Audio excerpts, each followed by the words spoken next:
Serre France vous présente Parole d'expert. J'ai ouvert un salon de coiffure il y a 5 ans avec 3 salariés. L'un d'entre eux m'attaque au prud'homme pour harcèlement moral. Quels sont mes risques et dois-je faire de la prévention dans le salon ? Et oui, Sabine, c'est une situation très inconfortable et toujours difficile à vivre, car au-delà de la colère ou de l'incompréhension, il faut prendre très au sérieux ce genre de situation. Tout d'abord, qu'est-ce que le harcèlement moral ?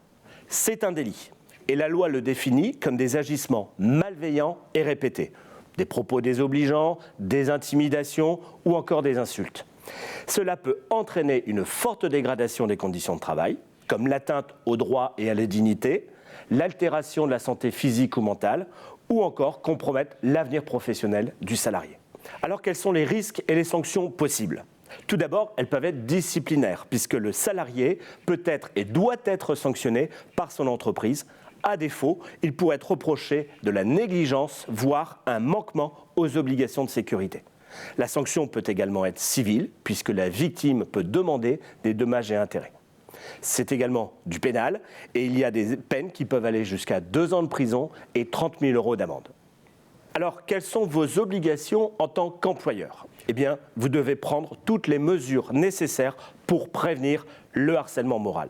Par exemple, des actions de prévention, des actions d'information des salariés sur les textes qui régissent ces délits. Vous devez également prévoir des procédures d'alerte et des sanctions adaptées. Bien évidemment, vous devez collaborer avec la médecine du travail et les représentants du personnel. En conclusion, c'est au salarié de démontrer la véracité du harcèlement dont il a été victime. Vous ne pourrez pas le poursuivre pour diffamation.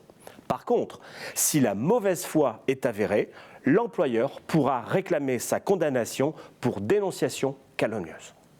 Dernière information, depuis le 1er janvier 2019, vous devez afficher dans vos locaux les textes du code pénal qui définissent le harcèlement sexuel, ainsi que les différents faits ouverts au civil et au pénal sur ce harcèlement sexuel. Serre France vous a présenté Parole d'expert.